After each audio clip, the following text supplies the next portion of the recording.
BMW likes to tell people it makes the ultimate driving machine.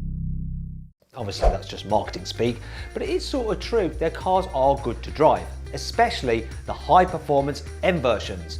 And so here's my pick of the top 10 best M cars ever made. At number 10 is the E30 M3, which is the first ever M3 BMW built. It came out in 1986 and it really looked the part with those wide wheel arches and spoilers. In fact, the only body panels carried over from the normal 3 Series was the bonnet, the roof and the insides of the doors. They even created a whole new engine for it, so they didn't use the 2.5 litre straight 670 horsepower engine from the 325i. No, that wasn't good enough. Instead, they built a 2.3 litre 4-cylinder with 195 horsepower. Now this could propel the car from 0 to 60 in 6.7 seconds onto 150 miles an hour. In Europe, the M3 was given a race-bred 5-speed dog leg gearbox. Now this means that first gear is down here where second would normally be, and second is up there where third would normally be, because when you're racing, going from second to third is quite important, and that's quite an easy shift to make. Don't know why I'm punching the air. Anyway, in America, they just got a normal traditional H pattern, probably because Americans aren't so used to manual gearboxes and they get confused. Now the car you see here is actually a special edition, Roberto Ravaglia edition. I think he's some kind of touring car driver from around that era. The car has an uprated engine with 215 horsepower, and the vehicle itself, this one that you can actually see, is worth about £75,000 now. I actually drove it and thought, it was good. It's not snappy at all. It's fairly easy and benign. These days, 215 horsepower isn't that much. Still, that wasn't the most powerful E30 M3 you could get. There was an Evo 2 version which came out later with 220 horsepower, and then the Evo 3 was rated to almost 240 horsepower. In 9th place is the E34 M5. Now this came out in 1988, so 2 years after the M3, and it looked rather like the normal 5 Series apart from some side skirts, though these did increase the drag, so it wasn't quite as aerodynamic as the normal 5 Series, which didn't matter because under the bonnet was a 3.4 litre straight 6 with 315 horsepower. This drove the rear wheels via a 5-speed manual gearbox and could propel the car from 0 to 60 in just 6.3 seconds and onto 160 miles an hour. The car also came with adaptive suspension, which was very high tech for its day. Problem is, it's also a bit unreliable, so if you've got one of those cars now, you could be looking at a huge repair bill to get it fixed. Bouquets are deductible. Another interesting thing about the E34 M5 is that it's the first ever M car to be available as a touring. Also, it was the last ever M car to be completely hand-built. Nowadays, they're all done by robots. I've actually reviewed an E34 M5, and if you click on the pop-out banner up there, you can watch my video of that car.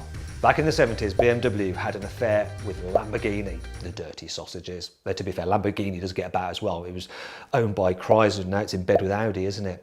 Anyhow, the two firms worked together to produce BMW's first ever and only ever supercar, the M1. Now, Lamborghini did the chassis, BMW provided the engine, which was the 3.5 litre straight 6 from the E24 M6. It had 277 horsepower, was mid-mounted, drove the rear wheels via a 5-speed manual gearbox and could propel the car from 0 to 60 in just 5.6 seconds and onto 162 miles an hour. Now, back in the day, the M1 cost £37,500, which was £7 more than a Ferrari 512 BB. And if you account for inflation, it means that the M1 will cost, in today's money, £235,000. Now that's actually considerably less than the cars fetched today at auction. So there's profit in that. Part of the reason for this is that it's quite rare. BMW only made 453 of the cars, and they gave one of them to Andy Warhol in 1978 for him to paint. That car is now super expensive. And you better not scratch it either, because its paintwork is just so unique. In 7th place is the E39 M5. Now the important thing about this car was that it was the first M5 to get a V8 engine. It was a 4.9 litre with double Vanos, which basically is variable valve timing in BMW speak. It had a dry sump and individual throttle bodies. As a result, it produced 400 horsepower. That drove the rear wheels via a 6-speed manual gearbox and was good from 0 to 60 in just 4.8 seconds, though top speed was limited to 155 miles an hour. The interesting thing about this car is that it actually had a worse steering system than the 6-cylinder normal 5 Series. Because of the big V8 up front, it couldn't use rack and pinion steering, it had to use recirculating ball steering, which is kind of old-fashioned, and it's what they used in the previous generation G-Wagon. Terrible, terrible. Anyway, one of the great things about the E39 M5 is that it's a classic sleeper car. Yes, it does sit slightly low to the ground because it's got load stiffened suspension and beefer anti-roll bars, but it just looks pretty much identical to the normal 5 Series. It was a true sleeper car, and for that reason, I love it. The Z3 M Coupe is in 6th place. Now, the normal Z3 was a bit of a hairdresser's car. I know it's a bit rich coming from a man who owns a Mark II MX-5, but it was. However, the Z3 M Coupe was nothing of the sort. It had a weird shooting brake design and was so distinctive it even earned itself the nickname the Clown Shoe, which is sort of appropriate really. As well as the upgraded bodywork with flared arches, it also had a widened track for improved handling, a limited slip differential, uprated suspension and anti-roll bars, and brakes from the E36 M3. It also got that car's 3.2 litre straight six engine, which had 321 horsepower, and later on got the 3.2 litre straight six from the E46. Unfortunately, it didn't get that car's 6-speed manual gearbox and had to make do with a 5-speed manual because it was so short, the car, you couldn't actually fit the 6-speed in it. Still, it had impressive performance. 0 to 60 took just 5.1 seconds, while top speed was limited to 155 miles an hour. Not bad for a car which was also nicknamed the Bread Van. I don't know why I had 2 nicknames, it just did. Both quite appropriate really. In 5th place is the E60 M5.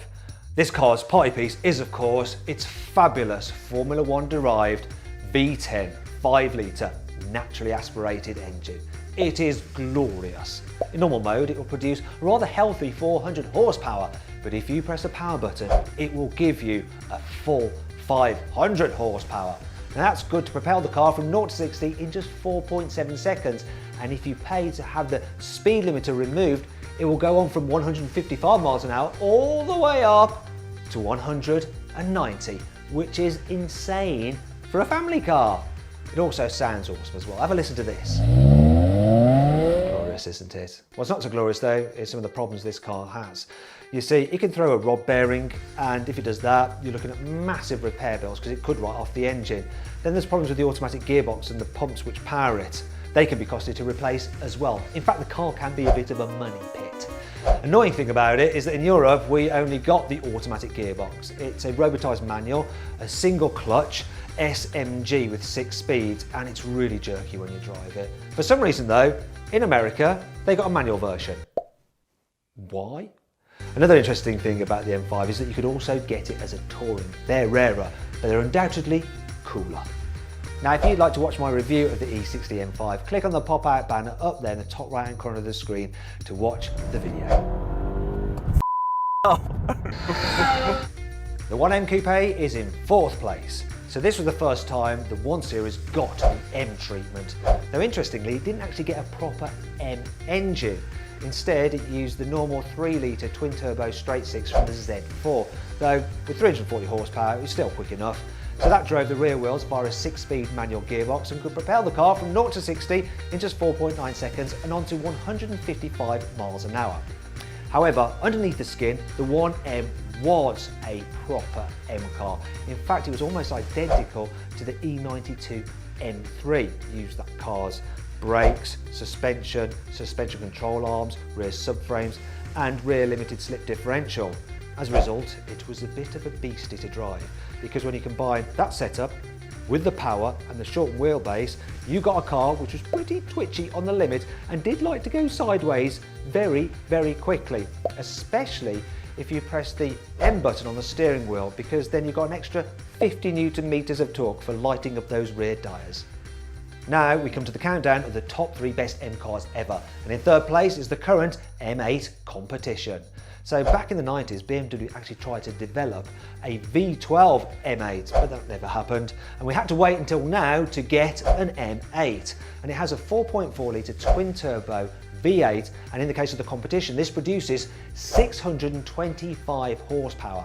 It drives all 4 wheels via an 8-speed automatic gearbox with a normal torque converter, not a clever dual clutcher like in some other M cars. Still, it does have launch control and can go from 0 to 60 in just 3.2 seconds. Top speed is limited to 155 miles an hour, though if you pay BMW £2,000 they will restrict it and then it will do 190 miles an hour.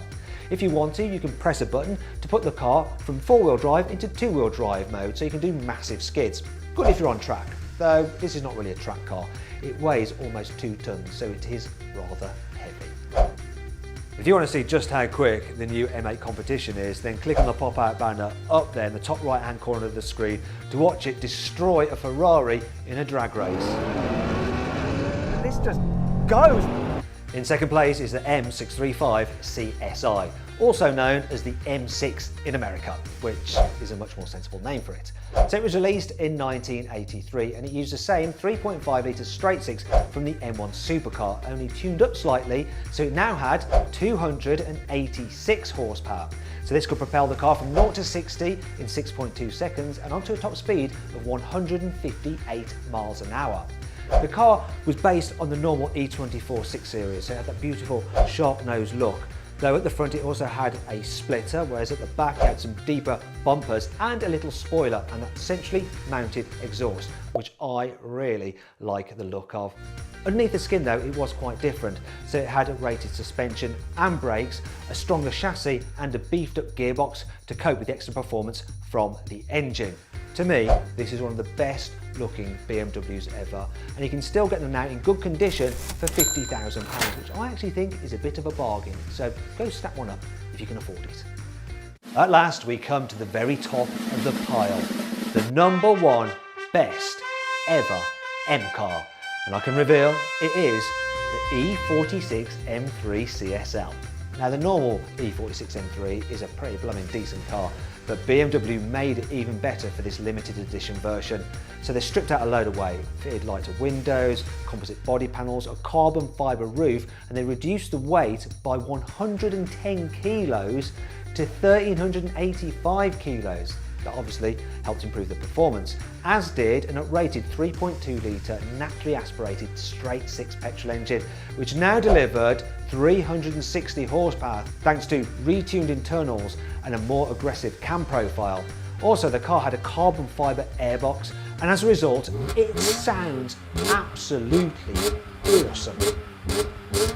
As well as improved noise and performance, the car also got a rated suspension, brakes and a quicker steering rack as well, and that made it even better to drive and quicker round a circuit. It's also got semi-slick tyres as well for improved corner handling grip, though of course it's quite easy to still white up the rear tyres and do big skids in it.